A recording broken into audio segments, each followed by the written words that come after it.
নবীর শেষ জীবনে তাবুকের যুদ্ধে যাবেন, একটা যুদ্ধ শেষ হলো আর একটা যুদ্ধ তাবুকে যাবেন। তাবুকে যাবেন মদিনার থেকে বহুদূর, ওই যুদ্ধে যাবেন এমন সময় খেজুরও পেকে গেল, খেজুর কাটার সময়, মানুষের কাজের সময়, প্রচন্ড রোদের তাপ। আবার আর একটা যুদ্ধ থেকে আইসা সব ক্লান্ত, কিন্তু রোম সম্রাট বেঈমান হাজার হাজার কাফেলা নিয়ে আসতেছে মদিনার দিকে যুদ্ধ করার জন্য। এবার নবী ঘোষণা দিলেন, তৈরি হয়ে যাও, 30,000 কাফেলা নিয়ে আমরা যুদ্ধে যাব তাবুকে। সবাই রেডি হয়ে গেলেন, কিন্তু এই যুদ্ধে 30,000 সাহাবী নিয়ে গেলে আমাদের অনেক বাহন লাগবে, সাওয়ারি লাগবে, টাকা লাগবে। নবী ঘোষণা দিলেন, ও আবু বকর, ওমর, ওসমান, আলী সহ সবাই বাড়িতে যান, সবাই দান করেন, টাকা দেন, সাওয়ারি দেন, সবাই দান নিয়ে আমার সামনে হাজির করেন। বাহন লাগবে অনেক। হযরত ওসমান রাদিয়াল্লাহু তাআলা আনহু 10,000 সাওয়ারি নিয়ে নবীর সামনে হাজির। টাকা তো আলাদা, ওমর সব নিয়ে আসছেন। এইবার নবী একটু পরীক্ষামূলক বসলেন, বৈশা জিজ্ঞাসা করেন, ও আলী, আপনি কি পরিমাণ দান করলেন? এই পরিমাণ। ওসমান, আপনি কি পরিমাণ দিলেন? বলে এই পরিমাণ। ওমর, আপনি কি পরিমাণ দিলেন? আমার সম্পদের অর্ধেক দিয়া দিলাম। ওমরের মনের মধ্যে একটা আশা, আজকে আমি এত বেশি দান করব, নবীর দোয়াটা আমি আগে পেয়ে যাব। ওমরেরও আশা, বেশি দান করব, দোয়াটা পাবো। ওসমানেরও আশা। নবী সবাই জিগাইলেন, এই আলী কি পরিমাণ দিলেন? ওসমান কি পরিমাণ দিলেন? ওমর কি পরিমাণ দিলেন? আবু বকরকে নবী কয়, ও আবু বকর, আপনি বাড়িতে কি পরিমাণ রাখলেন? হযরত আলীকে বললেন, কি পরিমাণ নিয়ে আসছেন? ওসমানকে বললেন, কি পরিমাণ দান করেছেন? ওমরকে বললেন, কি পরিমাণ নিয়ে আসছেন? কিন্তু আবু বকরকে কি পরিমাণ নিয়ে আসছেন বলে নাই, কারণ নবী জানে আবু বকর বড় গরীব। মায়ার নবী বললেন, আবু বকর ঘরের মধ্যে কি রেখে আসছেন? আবু বকর চোখের পানি ছেড়ে বলে, নবী, আমার ঘরে ঝাড়ু দিয়া দিয়া সব আমি নিয়ে আসছি। আমার ঘরে আমার আল্লাহর, আমার নবী ছাড়া কেউ নাই। আমার আল্লাহ ছাড়া, আমার মুহাম্মদ নবী ছাড়া আমার কেউ নাই। আমি সব ঝাড়ু দিয়া দিয়া আমি সব দিনের নবীর সামনে আসছি, কারণ এই সময় যদি আমি কিছু রাখি, আমি আল্লাহর কাছে ফলাফল পাবো না। আমার খানার মতো চুলায় আগুন জ্বলে না, ঘরে খাওন নাই। এত কষ্টের মধ্যেও আমি আপনার মোহাব্বত আর আমার মাওলার মোহাব্বতে সব বিলীন করে দিলাম। ও নবী, এখন আমার ঘরে আল্লাহ ছাড়া কেউ নাই। নবী বড় আশ্চর্য হয়ে গেলেন। আবু বকরের কথা শুনে ওমরের মাথাটা নত হয়ে গেল। আজকে বুঝি আমি বড় দোয়াটা পাইলাম না। আবু বকরের যেই পরিমাণ কোরবানি, ওই পরিমাণ কোরবানি তো আমি ওমর দিতে পারি নাই। ওসমানও মাথা নত করে ফেললেন, যদিও টাকা পয়সা বেশি দিয়েছি, আবু বকরের মতো কোরবানি তো দিতে পারলাম না। নবীও পেরেশান। হঠাৎ করে জিবরাইল এসে হাজির। জিবরাইল আমিন এসে আমার নবীর সালাম দিয়ে কয়, নবী, আমার আল্লাহ প্রতিদিন আপনাকে সালাম জানায়। আজ আমার আল্লাহ আপনাকে সালামের সাথে সাথে আল্লাহ পাক আজকে আবু বকরকে আলাদা করে সালাম দিয়েছেন। এবং আল্লাহ জানতে চেয়েছেন, আবু বকর, আপনার মনের কি হালাত? নবী বলেন, আবু বকর, কপাল আপনার ধন্য। আল্লাহ তাআলা জিবরাইল পাঠাইয়া বলেছেন, আল্লাহ আপনাকে সালাম দিয়েছেন। আবু বকর কান্না করে করে পাগলের মতো, আবু বকর, আপনার মনের কি হালাত আল্লাহ জানতে চেয়েছেন।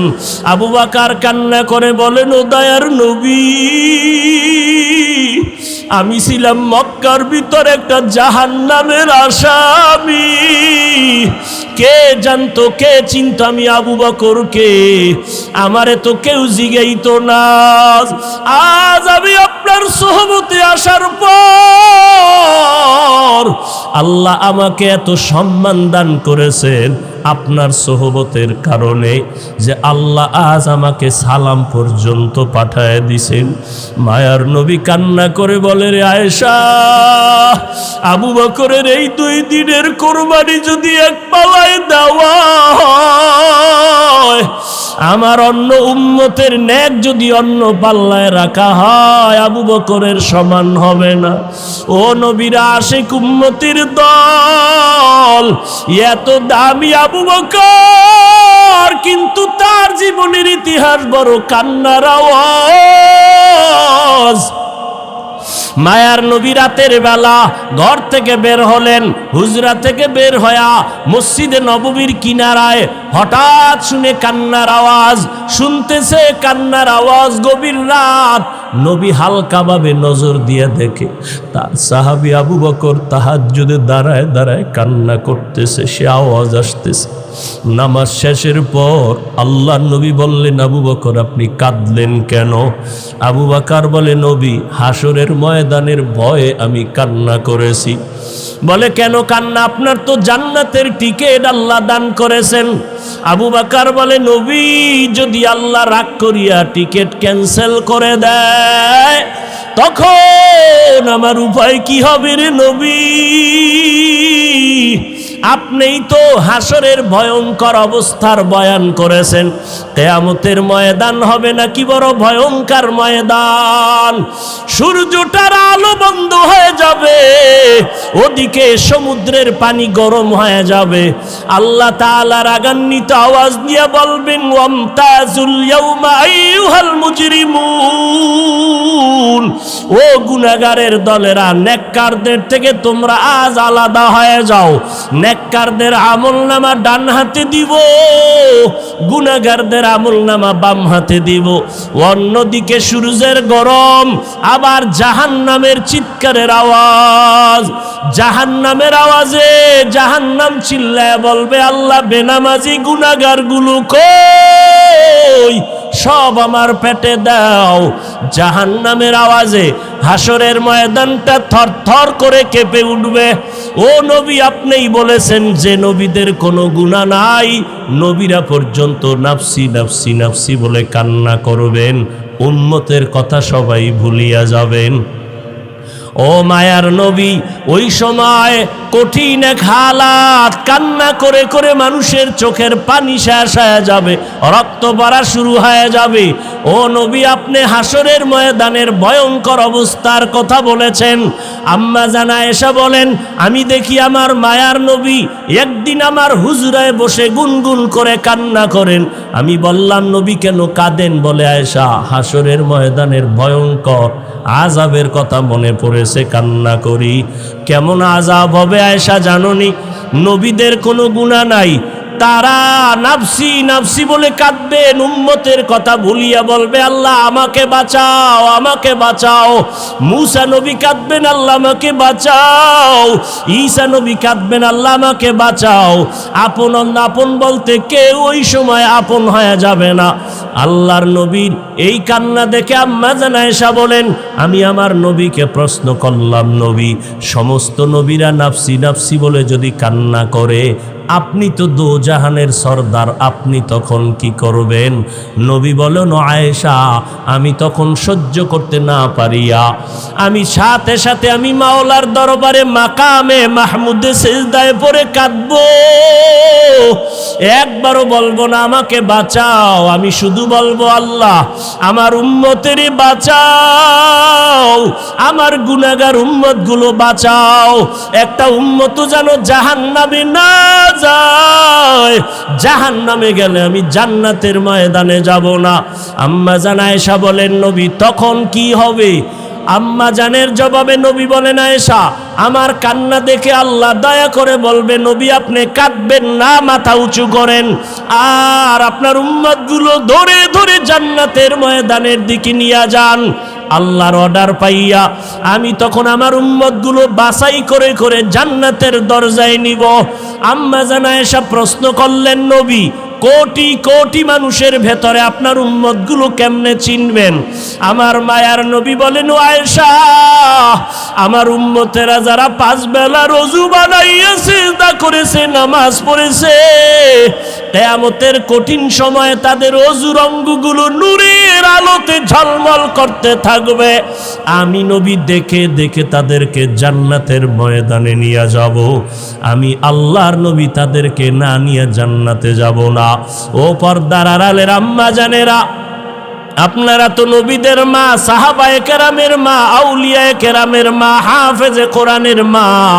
আপনারা খাদিজা রাদিয়াল্লাহু আনহার মতো নারী, আয়েশা রাদিয়াল্লাহু আনহার মতো নারী, ফাতেমা রাদিয়াল্লাহু আনহার মতো নারী কয়দিন আর দুনিয়াতে বাঁচবেন? ও যুবক, ওই মা বাবার দোয়া নিয়ে সামনে আগাও, নবীজির সুন্নতের মালা গলায় লাগাও। মরিয়া গেলে যাবা, নামাজ ছাড়বা না, বেপরদায় চলবা না। একটা সেকেন্ডের জাহান্নামের আযাব সহ্য করার শক্তি কারো নাই। আজ এত বিশাল জান্নাতি বাগান, কত আশেক জাকেরারা বসে আছে, কত আল্লাহর বান্দার চোখে পানি, অথচ আমার তোমার চোখে কেন পানি নাই? গুনার কারণে আল্লাহ বুঝি বেজার। এখনো সময় আছে, তওবা করে নাও, মা বাবার দোয়া নিয়ে আগাও।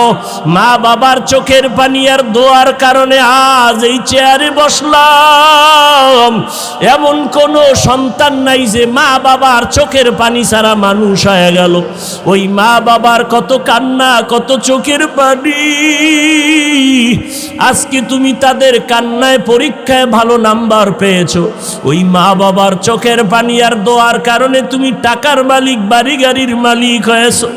ও আল্লাহর বান্দারা, এই জায়গায় যারা আছো, অনেকের মা নাই, বাবাও নাই, অন্ধকার কবর থেকে দোয়ার অপেক্ষায় আছে রে সন্তান। ওই মা বাবা তোমার আমার জন্য এত কাঁদলেন, তোমার চোখে কি এক ফোঁটা পানি আসবে না রে সন্তান? এত নিষ্ঠুর কেন হয়েছো?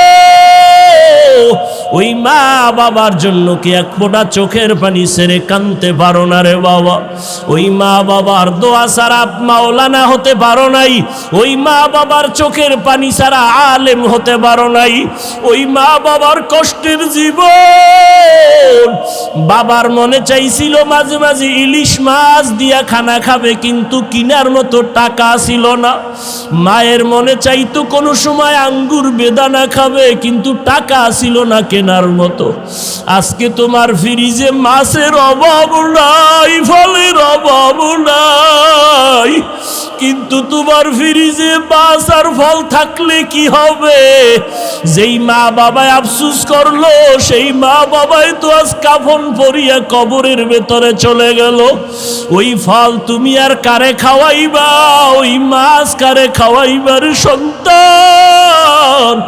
ওই মা বাবারে তো মাছ যদি না পারো, ফল খাওয়াইতে পারো নাই। আল্লাহর কাছে 2 ফোঁটা চোখের পানি ছেড়ে দোয়া করো আর বলো, দয়ার মালিক,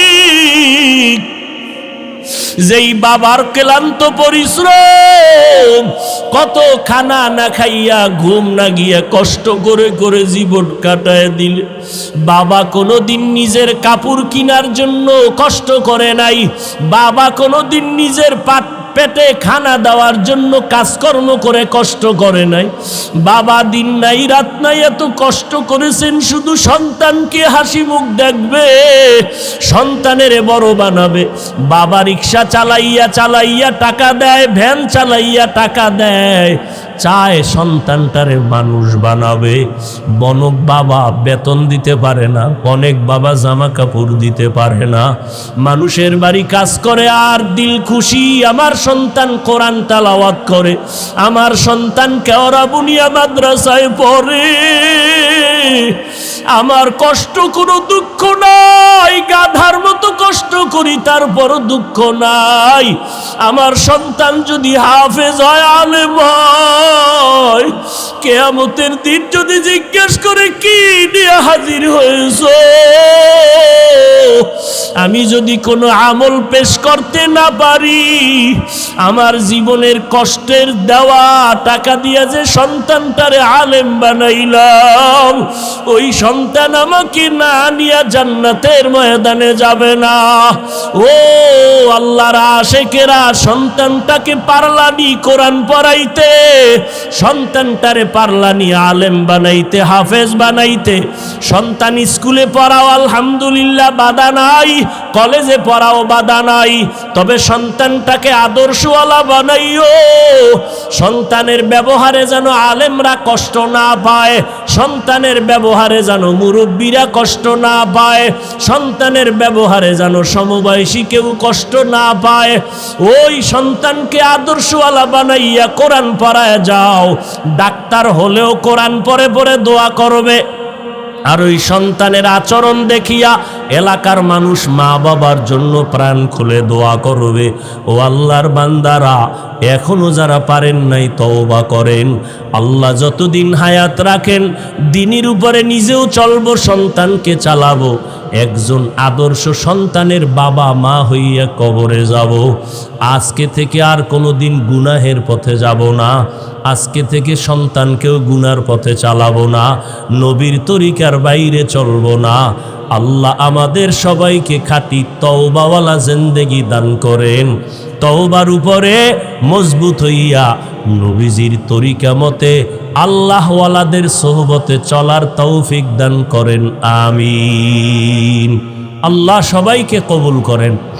সাময়িক সময়ের জন্য আমার আব্বা আমার আপন, আমার মা আমার আপন, ভাই আপন, বোন আপন, প্রতিবেশী আপন কেন, সাময়িক উপকার করে। আর আমার মদিনার নবী আমার আপন কেন? আমি আল্লাহকে চিনি নাই, আল্লাহর পরিচয় পেলাম মদিনার নবীর মাধ্যমে। আমার নবী আমার আল্লাহর পরিচয় দিলেন, কোরআন তেলাওয়াত করে শুনাইলেন, কোরআনের ব্যাখ্যা শিখাইলেন। এখন আমরা নবীরেও চিনতে পারি নাই। নবী তো 63 বছর পরে চলে গেছেন। আল্লাহরেও পেলাম না, নবীরেও পেলাম না। ওই আল্লাহর পরিচয়, নবীর পরিচয় আজকে পর্যন্ত আমরা পাইছি একমাত্র ওলামায়ে আহলে হকদের মাধ্যমে। অতএব ওলামায়ে কেরাম আমাদের আপন, আর আমাদের আসল আপন কেউ নাই। আল্লাহ আমার কেমন আসল, কেমন আপন? আল্লাহ আমাদেরকে যা দিয়েছেন দুনিয়াতে কেউ আমাদের দেয় নাই, বরং আল্লাহর দেওয়া জিনিসটারে টাইনা জুলুম করে নিয়ে গেছে। আল্লাহ টাকা পয়সা দিছেন, একজনে চুরি করে নিয়ে গেল। আল্লাহ বাড়ির মালিক বানাইছেন, আর একজনে আগুন লাগায় দিল। আল্লাহ যা আপনাকে আমাকে দিছেন, এইরকম কেউ কিয়ামত পর্যন্ত দিতে পারবে? আল্লাহ আমারে দয়া করে নাপাক পানির থেকে মানুষ বানাইছেন। আল্লাহ আমাকে সম্মানের চেয়ারে বসাইছেন। আল্লাহ আমাকে মুসলমান বানাইছেন। আল্লাহ আমাকে আখিরি নবীর উম্মত হওয়ার তৌফিক দিছেন। জমিনে চলার জন্য আমাকে পাও দিলেন, দেখার জন্য চোখ দিলেন, কাজের জন্য আল্লাহ হাত দিলেন। আল্লাহর দেওয়া হাতটা কত শক্তিশালী, একটু ভেঙ্গে গেলে নতুন করে আবার জোড়া লাগাইলে আগের শক্তি আর। কাদেরে কুদরত দারি বরকামাল, আনতা রব্বি আনতা হাসবি জুল জালাল। আল্লাহ বলেন, বান্দা আমারই ইবাদত করবা, আর কারো না। ইবাদত কি? বলে আল্লাহর হুকুম বাস্তবায়ন করার নাম ইবাদত।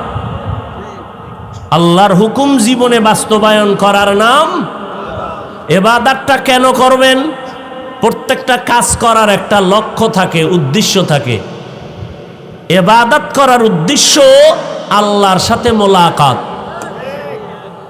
আর ইবাদত করার লক্ষ্য জাহান্নাম থেকে মুক্তি, বিনা হিসাবে পাবো জান্নাত।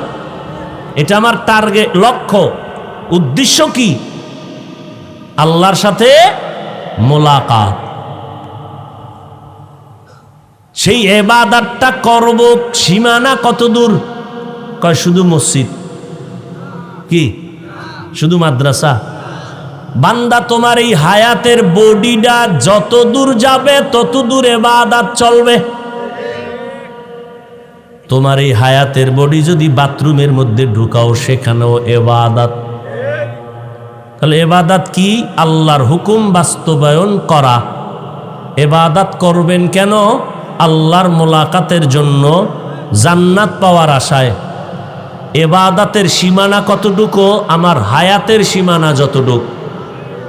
ইবাদতটা কোন সিস্টেমে করবেন?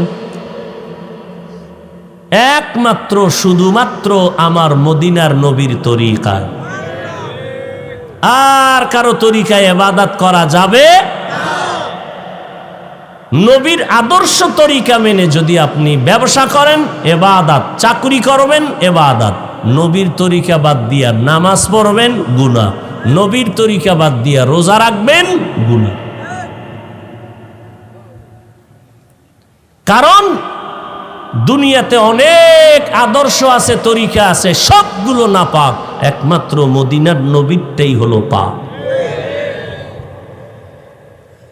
দুনিয়ার মানুষের আদর্শ নাপাক কেন বলে? মানুষটাই নাপাক, তার দেমাগ নাপাক, তার চোখ নাপাক, তার অন্তর নাপাক, তার হাত নাপাক। আবার যদি খায় হারাম, তো তার গোশতও নাপাক, রক্তও নাপাক। আর আমার নবীরটা কেমন পাক? আমার নবীর আদর্শ এমন পাক যে নবীর 63 বছর জীবনে বলেও কোনোদিন একটা মিথ্যা কথা বলেন নাই। আমার নবী কেমন পাক? জীবনে কোনোদিন চোখ গরম করে কারো দিকে তাকান নাই। কেমন নবী? এটা কিভাবে সম্ভব? কেমন মায়ার নবী যে জীবনে কাউকে গালি দেন নাই। কেউ যদি গালি দিত, নবী জবাবও দেন নাই। নবী কখনো গালি তো দেনই না, কেউ গালি দিলে জবাবও দেন না। মাত্র অল্প টাইমে মক্কার মধ্যে এত আল্লাহর নবীর কিছু খাদেম দিনের জন্য তৈরি হয়ে গেল অল্প সময়, শুধু নবীর আদর্শের কারণে। নবীর ব্যবহার, আখলাক। নবী বসে আছেন মসজিদে নববীতে, সাহাবায়ে কেরাম তো নবীরে ছাড়ে না। কোন কথাটা ছুইটা যায়? নবীর একটা কথা মুক্তার থেকে দামি। আর নবীরে দেখলেই কলিজা ঠান্ডা হয়। নবীর চেহারা মোবারক দেখলেই পেটের ক্ষুধা নিবারণ হয়ে যায়। নবীজি যেখানে কদম দেয় সেখানে দীর্ঘদিন শুধু মেশকের ঘেরান, মেশকের ঘেরান, মেশকের ঘেরান। আম্মা জান আয়েশা রাদিয়াল্লাহু আনহা বলেন, নবীজির শরীর মোবারকের ঘাম আমি বোতলের মধ্যে ভরে রাখতাম, বড় বড় অনুষ্ঠানে আতর হিসাবে ব্যবহার করতাম। ওগো নবীর উম্মতেরা, হয়ে আজি দিশাহারা, কোরআন হাদিসের চলো যখন যাহা চায় মনে, নবী বিনে কে তরাবে পুলসিরাত মিজানে, নবী বিনে কে তরাবে পুলসিরাত মিজানে। কেমন মায়ার নবী আমার! নবী রাস্তা দিয়া যখন চলে, একটা মেঘের খণ্ড নবীর মাথায় ছায়া দেয়। সূর্যের গরম যেন নবীর কষ্ট দিতে না পারে। কেমন মায়ার নবী আমার! শরীর মোবারকের মধ্যে মশা মাছি পড়ে না, হারাম। এমন একজন মায়ার নবী আল্লাহ আমাদের দান করলেন। কপাল বড় খারাপ, আজকে সেই নবীর উম্মত হইয়া নবীর এখনো পর্যন্ত চিনতে পারলাম না। অথচ গর্তের পিপিলিকা আল্লাহর কাছে বলে, আল্লাহ একটু মক্কার ঘর মদিনার রওজা দেখায় দাও। মরা গাছ, খেজুর গাছ, মদিনার নবী পিঠ মোবারক লাগাইয়া খুতবা পড়েন। দীর্ঘদিন পরে নবী সাহাবায়ে কেরামের অনুরোধে বললেন, এটা বাদ দাও, নতুন এক মিম্বর বানাও। সাহাবায়ে কেরাম বলতেছেন, মানুষ যেমন কানলে আওয়াজ হয়, মরা গাছের থেকে কান্নার আওয়াজ হয়। সাহাবায়ে কেরাম গিয়া বলে, নবী গাছ, খেজুর গাছ, মরা গাছ কানতেছে, মানুষের মতো আওয়াজ আসতেছে কানের ভেতরে। মরা গাছ নবীর জন্য পাগল, আর আমরা জিন্দা মানুষ হইয়াও সেই নবীরে চিনতে পারলাম না। যদি চিনতে পারতারে বাবা, নিজে নামাজ পড়ি, নিজে জিকির করি, ছেলে মেয়েরে নবীর সুন্নতলা বানাইতে কেন পারি না? বহু নেক আমলওয়ালা কিয়ামতের দিন শুধু সন্তানদের অন্যায়ের কারণে জাহান্নামে যাবে। বহু মা বাবা জাহান্নামে যাবে শুধু সন্তানকে সঠিক লাইনে না রাখার কারণে। বললেই বলে চেষ্টা করছি, পারি না। চেষ্টা করছেন, পারেন না। হারাম খাওয়ায় কামাই করে এটা খাইতে পারেন। সুদের টাকায় চাকরি করে টাকা দেয়, সেই টাকা দিয়ে খানা খাইতে পারেন। দিনের পথে রাখতে পারেন না, পারবেন কিভাবে? আমার রসুলের তাবিজ দেওয়া ছিল, সে তাবিজ তো আপনি ব্যবহার করেন নাই। আর এটা নিজে নিজেও সম্ভব না, আল্লাহওয়ালাদের দোয়া লাগে, নেক নজর লাগে।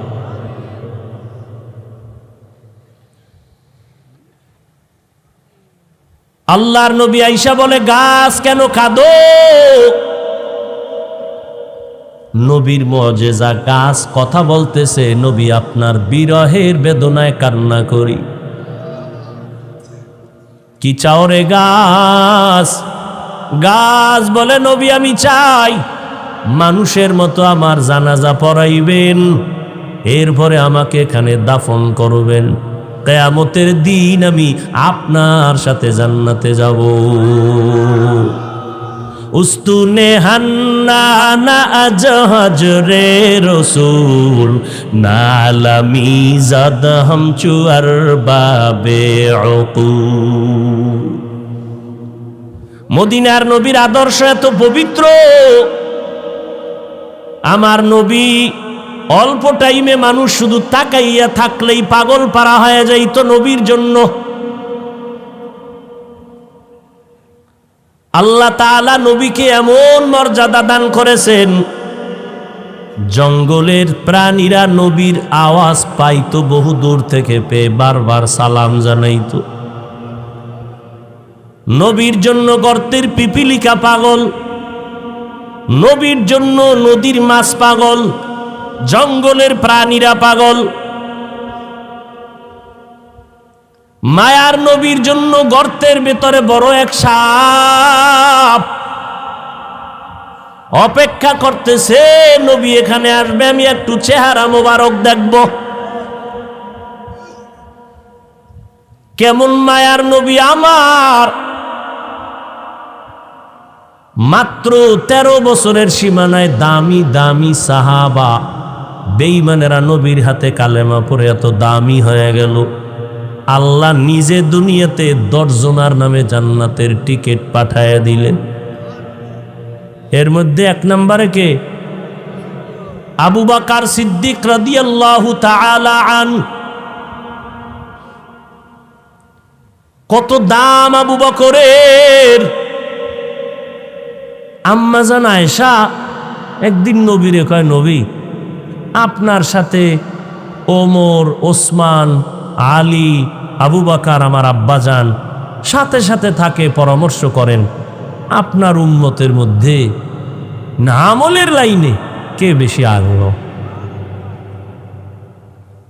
আম্মা জান আয়েশা বলছেন, এক নিয়তে নবী বুঝা ফেলাইছেন। নবী কয়, ও আয়েশা, আকাশে যেই পরিমাণ তারকা দেখো, এর থেকে ওমরের আমল আরো বেশি। আম্মা জান আয়েশা ভাবলেন, আমার আব্বার কথাটা কইল না। মহিলা মানুষ, বয়স তো বেশি না, 6 বছরে রসুলের সাথে বিয়ার বন্ধন হলো, 9 বছরে নবীর ঘরে আসলেন। আম্মা জানের 18 বছর বয়স, তখন নবী দুনিয়ার থেকে চলে গেল। বলেন তো নবীর ঘর করলেন কয় বছর? মাত্র। আর এখন তো 18 বছরের মেয়েদের অনেক ক্ষেত্রে বিবাহই হয় না। আর আম্মা জান মাত্র 9 বছর নবীর ঘর করলেন, 9 বছরে নবীর ঘরে আসলেন। আল্লাহ তাআলা আম্মা জান আয়েশাকে এত বরকত দান করলেন নবীর সোহবতে। আম্মা জান আয়েশা বলে, দুনিয়ার মানুষ, আমি মুহাম্মদের ঘরে আসার পর 9 বছর ঘর করার পরে আল্লাহর শুকর, আমি 2000-এর উপরে হাদিসের হাফেজা হয়ে গেছি।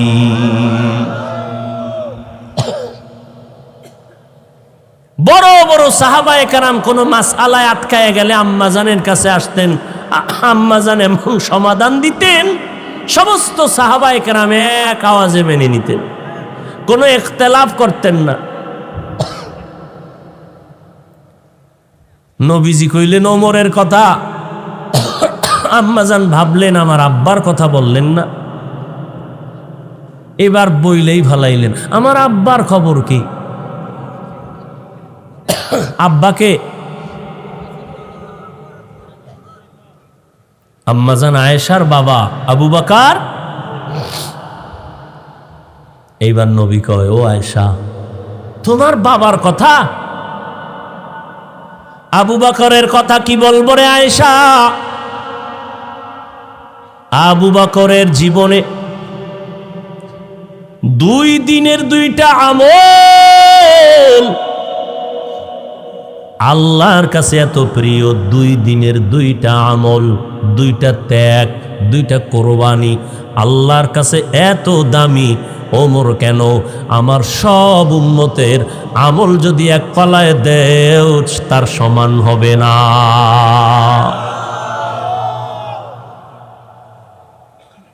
আম্মা জান কয়, তাই নাকি? বলে হ্যাঁ। কোন দিনের ত্যাগ আর আমল? ভাল লাগবে না? বাবার গুণগান শুনবে, ভাল লাগবে? কোন দিনের? এবার নবী নিঝুম হয়ে গেলেন, চুপ হয়ে গেলেন। সেই 2টা আমল, ওইটা তো লাফালাফি আর চিৎকার আর আনন্দের কোনো আমল না। ওই 2টা দিনের ত্যাগ, আবু বকরের কথা মনে পড়লেই তো কান্না আসবে। আবু বকরের সেই 2 দিনের ত্যাগ, কান্নার ইতিহাস। ওই 2 দিনের ত্যাগের আমল বড় কান্নার আওয়াজ। ও আয়েশা, যেদিন আমার ঘরের মধ্যে, মক্কার ঘরে আমি শুইয়াছিলাম রাতের বেলা, আমার চারদিকে দুশমন, আমার আপনজনেরা তরবারি নিয়ে ঘেরাও দিছে, আমার আজকে রাত্রে হত্যা করে ফেলব। কতবার আসছে আমাকে জবাই করার জন্য, আজ ওরা ফাইনাল আমাকে হত্যা করেই ফেলবে। আমি পেরেশান, চতুর্দিকে দুশমন দাঁড়ায় গেল, সবার হাতে অস্ত্রধারী। আজ আমাকে হত্যা না করে ওরা কেউ বাসায় যাবেন। আমার আল্লাহ পাক বলেন, ওয়াল্লাহু ইয়াসিমুকা মিনান নাস। ও নবী, কোরআন হেফাজতের জিম্মাদারি আমি আল্লাহ যেমন এককভাবে নিয়েছি, আপনাকেও হেফাজতের জিম্মাদারি আমি আল্লাহ এককভাবে নিয়েছি। আপনার কোনো ক্ষতি হবে না পয়গম্বর, ধৈর্য ধারণ করেন। এবং প্রস্তুতি তো আগের থেকেই বলা হয়েছে, আজ আর ঘরের মধ্যে থাকা যাবে না, এখনই বের হইয়া মদিনার পথে হিজরত করা লাগবে, আর থাকা যাবে না। মদিনার পথে নবী হিজরতের জন্য রেডি হয়ে গেলেন, কিন্তু চারদিকে দুশমন ঘরের পার্শ্বে আটকায় দাঁড়ানো। বের হব কেমনে? আল্লাহ কয় নবী একটু হাতের মধ্যে কিছু বালু নেন, বালু নিয়া আমার কোরআনের আয়াতগুলো বালুর মধ্যে পড়েন আপনার পবিত্র জবানে। মায়ার নবী আল্লাহর হুকুম পাইয়া বালুগুলো হাতের মধ্যে। तकबीर में कलमा में नमाजों में अज़ा में, तकबीर में कलमा में नमाजों में अज़ा में है नाम इलाही से मिला नाम मोहम्मद, है नाम इलाही से मिला नाम मोहम्मद। फरमाते हैं आदम का मुझे खुल्द तरी में, फरमाते हैं आदम को मुझे खुल्द तरी में, लिखा हुआ तो बाप मिला नाम मोहम्मद, लिखा हुआ तू बाप मिला नाम मुहम्मद। है मीम में महबूब या मतलुक का इशारा, है मीम में महबूब या मतलुक का इशारा, फिर क्यों ना हो महबूब खुदा नाम मुहम्मद, फिर क्यों ना हो महबूब खुदा नाम मुहम्मद।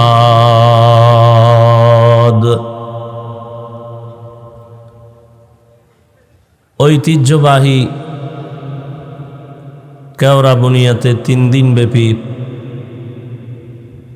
ফাল্গুনের বাৎসরিক ওয়াজ মাহফিল ও হালকায় জিকিরের আজ দ্বিতীয় দিন। উপস্থিত সম্মানিত সভাপতি হযরত পীর সাহেব হুজুর দামাত বারাকাতুহুম কেওড়া বুনিয়া, অন্যান্য হযরত উলামায়ে কেরাম, দক্ষিণ অঞ্চলের বিভিন্ন এলাকা থেকে আগত আল্লাহ পাকের আশিকিন, জাকিরিন, শাকিরিন, মুহিব্বিন, মুরব্বিয়ান এযম, কলিজার টুকরা আমার সমবয়সী যুবক বন্ধুগণ, স্নেহের ছোট ভাই, পর্দার আড়ালে সম্মানিতা মা ও বোনেরা, আল্লাহ পাকের দরবারে শুকর যে আল্লাহ পাক আমাদেরকে হায়াতে সুস্থ রেখে আল্লাহ পাকের এই জাকিরিন শাকিরিনদের মজলিসে আখিরাতের কিছু সম্বল সঞ্চয় করার জন্য হাজারো দুনিয়ার ব্যস্ততার মধ্য দিয়ে আল্লাহ পাক আমাদেরকে হাজির হওয়ার তৌফিক দান করেছেন। আলহামদুলিল্লাহ। দরুদ ও সালাম সৈয়দুল মুরসালিন, রহমতুল্লিল আলামিন, শফিউল মুজনিবিন, খাতামুন নবিয়্যিন, সৈয়দুস সাকালাইন, ইমামুল মুরসালিন হযরত মুহাম্মদুর রাসূলুল্লাহ সাল্লাল্লাহু আলাইহি ওয়া আলিহি ওয়াসাল্লামের উপর।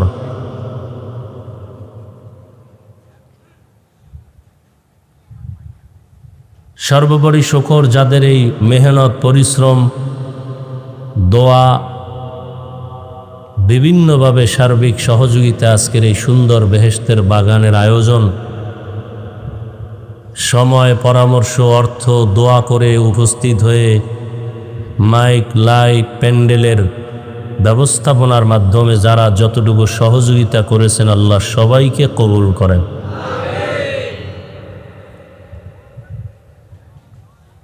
এই বাগান যিনি সাজিয়ে গেলেন,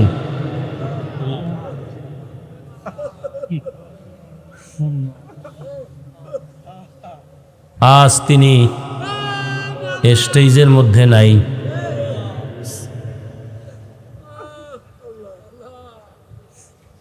যার হাতের সোয়াবে আজ আমরা জাহান্নাম থেকে জান্নাতের পথে আসছি, এটা অস্বীকার করার কোনো রাস্তা নেই।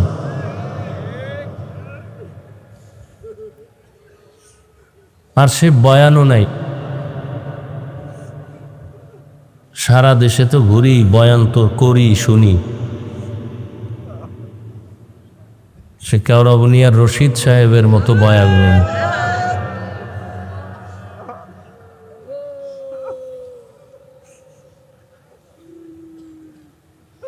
আল্লাহ কুদরতের দ্বারা তার কবরকে জান্নাতের বাগান হিসেবে কবুল করেন।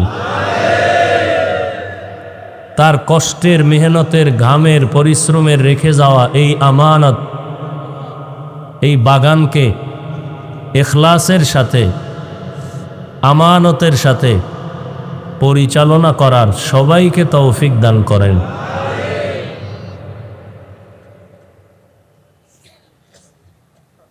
আমি আপনাদের দোয়া নিতে আসছি।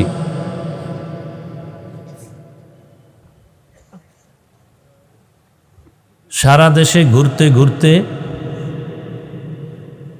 আমল আর ইমানের চার্জ দুর্বল হয়ে গেছে।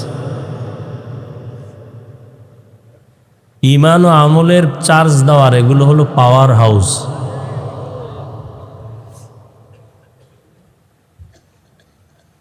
কার চোখের নজর কখন কারু করে লেগে যাবে বলা যায় না। মাঝে মধ্যে আমি একটা ঘটনা শুনাই, 2 মিনিট। চট্টগ্রাম পটিয়া থানা, পটিয়া মাদ্রাসার বাণী, প্রতিষ্ঠাতা কুতুবুল আলম মুফতি আজিজুল হক রহমতুল্লাহ আলাই, জবরদস্ত আলেম এবং বুজুর্গ আহলুল্লাহ। আল্লাহ পাক তার প্রিয় বান্দাদেরকে এমন কিছু পাওয়ার দান করেন যে পাওয়ার সাধারণ মানুষ পায় না। আর ওই পাওয়ার আসার একমাত্র মাধ্যম তাকওয়া। তাকওয়া অর্জন করার ভিন্ন কোনো মাধ্যম নাই, একমাত্র আল্লাহওয়ালাদের নেক নজর, নেক সোহবত। নাহমাদুহু বলে যখন টান দিতেন, ময়দানের হালাত পরিবর্তন হয়ে যেত।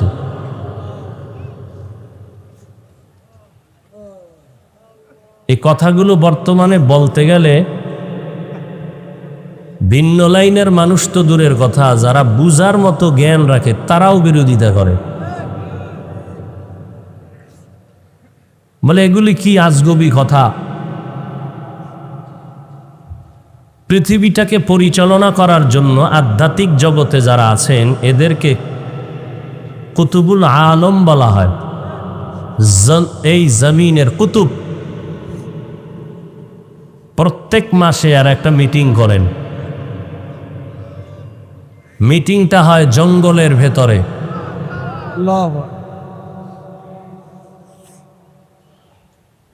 ওই মিটিংয়ে তাহাজ্জুদের নামাজের থেকেই মুফতি আজিজুল হক রহমতুল্লাহ আলাই চলে গেলেন।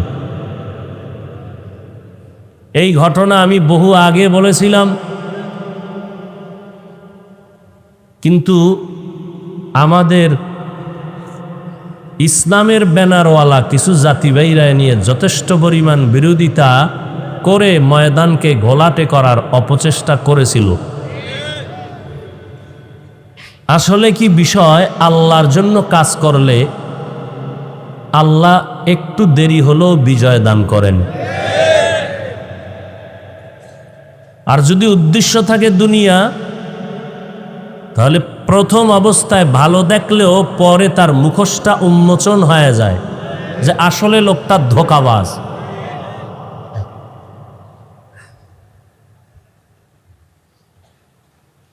আমরা আহলে হক, আবার এই ইসলামের লাইনে একদল আছে আহলে বাতিল। ব্যবধানটা খুব সূক্ষ্ম। এরাও ইসলাম চায়, আমরাও ইসলাম চাই। ব্যবধান হলো এরা ইসলামকে বানাইছে মাধ্যম, ক্ষমতা হলো তাদের টার্গেট। আর আমাদের আহলে হকদের ক্ষমতা হতে পারে মাধ্যম, না হইলে নাই। টার্গেট আমাদের ইসলাম। ক্ষমতা পাই না পাই দরকার নাই। চেয়ারম্যান সাহেবের চেয়ারের মেয়াদ আছে, এমপি সাহেবের চেয়ারের মেয়াদ আছে। আল্লাহ দ্বীনের জন্য, কোরআনের জন্য, রসুলের মোহাব্বতের সুন্নতের দ্বারা যেই চেয়ার দিছেন, এ চেয়ারের কোনো মেয়াদ নাই। এদেরকে বলা হয় মুকুটহীন সম্রাট।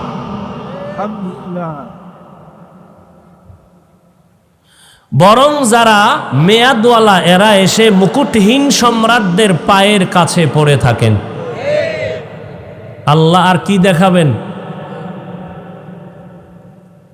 কোটিপতি হইয়া লাভ কি যদি সেই টাকায় জেলখানার খানা খেতে হয়? আর ওই রকম গরিব হওয়া অনেক ভালো যে কোটিপতি আইসা পাশে বসে থাকবে। তাহলে কোটিপতি না হইয়াও সে কোটিপতি, যদি বান্দা আল্লাহর জন্য হইয়া কাজ করে। তো মুফতি আজিজুল হক রহমতুল্লাহ আলাই স্টেজে বসা সভাপতি, পাশে এক বক্তা সাহেব বয়ান করতেছিলেন। মুফতি আজিজুল হক কোন জায়গার বলছি?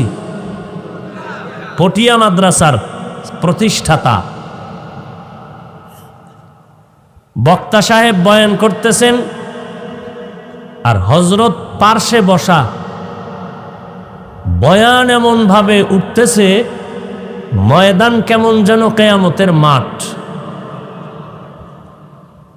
মুফতি সাহেব হুজুর রহমতুল্লাহ আলাই অবস্থা দেখা বক্তা সাহেবকে একটু ইশারা দিয়া মাইকটা হাতে নিলেন। খুব খেয়াল করবেন, মাইক হাতে নিয়ে ঘোষণা দিলেন, আমি আজিজুল হক রুহানিয়াতের যা পেয়েছি মুরব্বীদের থেকে এজাজত আমি এই মাওলানা সাহেবকে তা দিয়ে দিলাম, যেটাকে আমরা সহজ ভাষায় বলি খেলাফত। এবার হুজুর বললেন, মাওলানা সাহেব বয়ান করেন। এবার মাওলানা সাহেব বয়ান শুরু করছেন, কিন্তু আগের মতো সে বয়ানের রং আসে না। ঘাম ছুটে গেল, চেষ্টার চূড়ান্ত সীমা নাই, কিন্তু আগের মতো বয়ান আর হয় না। মুফতি সাহেব হুজুর রহমতুল্লাহ আবার মাইক নিলেন, নিয়া বললেন, আমি যে খেলাফত দিয়েছিলাম তা আমি ফিরাইয়া নিলাম।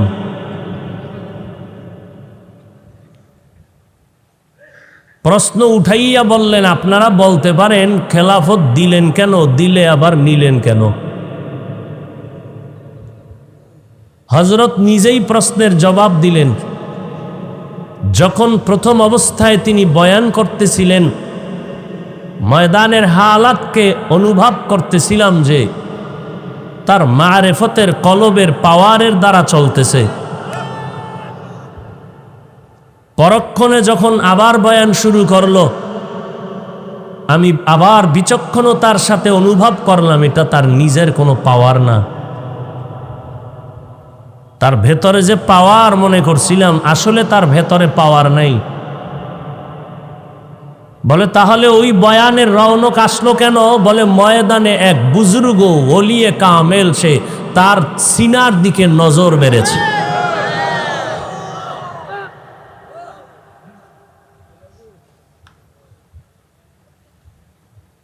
আমগো দেশে ছোটবেলা টকি যেত, টকি মনে আসেনি? ছোটবেলা বুঝেন না? কেরবন্যে বাড়ি যেতাম, এক সপ্তাহ ছুটি পাইছি, বাজারের পাশে ঘর। টকি কি মাইক করছে, টকি। তো খাল পারে গেছি, দেখি একটা বিশাল সাদা পর্দা, এটার মধ্যে থেকে বহু দূর থেকে একটা লাইট মারছে। লাইট মারার পরে ওই সাদা পর্দায় সব দেখাচ্ছে। সবার নজর কোন দিকে? সাদা পর্দায়। কিন্তু যখন বন্ধ হয়ে গেছে, যে ওখানেই সব মানুষ লাফাইতেছে, গিয়া দেখা গেল না, পর্দা হুদা খালি, কিচ্ছু নেই, শুধু একটা পর্দা, পাওয়ার সব পেছনে। পাওয়ার সবে ময়দানে, পাওয়ার কলবের ভেতরে। কোনো এক আশেক বুজুর্গের যদি একটু নজর লেগে যায়, জিন্দেগি ধন্য হয়ে যান। আল্লাহ ওয়ালাদের নজর আমাদের সিনায় লাগার মতো সে ব্যবস্থা আল্লাহ করে দেয়। এলেমও নাই, আমলও নাই, এরপরও আল্লাহ পাক সম্মান দিয়েছেন। দুনিয়াওয়ালারা সম্মানের চেয়ারে বসাইতে এলেম তালাশ করে, যোগ্যতা তালাশ করে। আমার আল্লাহ যোগ্যতাও তালাশ করে না, এলেমও তালাশ করে না। আল্লাহ যাকে বেশি মোহব্বত করেন তাকেই সম্মানের জায়গায় বসায় দেন। আল্লাহ যদি সম্মানের চেয়ারে বসানোর আগে যোগ্যতা খুঁজ দেন, তাহলে আফ্রিকার জঙ্গলের বেলাল সরদারে দো জাহানের দরবারে আসতে পারত না।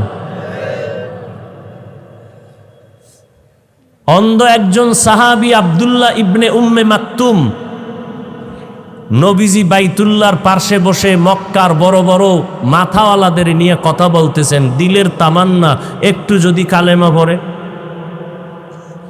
ইতি টাইমেই ওই অন্ধ সাহাবী জীর্ণ শীর্ণ লাঠি একটা হাতে নিয়ে আইসা পার্শ্বে আস্তে করে একটু সালাম দিছেন। নবীও হালকার উপরে জবাব দিয়া আবার ওই মাথাওয়ালাদের নিয়ে কথায় ব্যস্ত হয়ে গেলেন। নবীর দিলের তামান্না যদি দিনের পথে আসে। আর ওই অন্ধ সাহাবী চুপচাপ এক কোনায় গিয়ে বসে আছেন। নবী যে মাথাওয়ালার দিকে তাকাইয়া বয়ান দিতেছেন, আল্লাহর কাছে এটা ভাল লাগে না। আল্লাহ সাথে সাথে জিব্রাইলকে পাঠায় দিলেন আয়াত নিয়া, ও জিব্রাইল,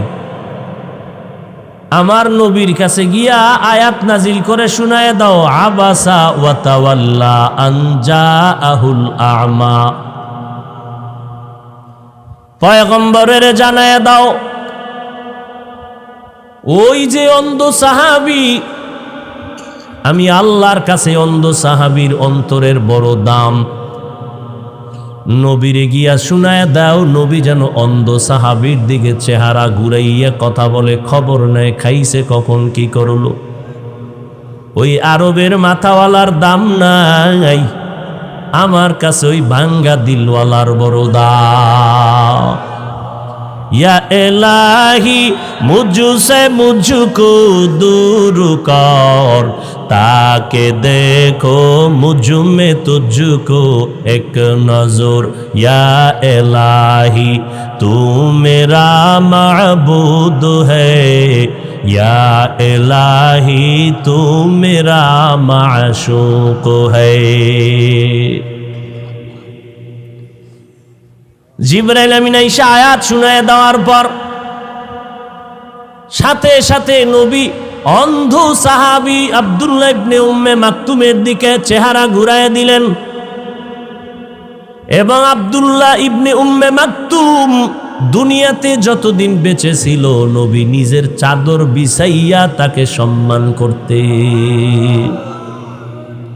কাবেলিয়াত দাদে উরা শর্ত নিজ বলকে শর্ত কাবেলিয়াত দাদে উস। আল্লাহ তাআলার কাছে প্রিয় হওয়ার জন্য কোনো যোগ্যতা লাগে না। আল্লাহ পাকের মোহাব্বতের সম্মানের চেয়ার পাইতে কোনো যোগ্যতা লাগে না, অন্তরটাকে পবিত্র করা লাগে।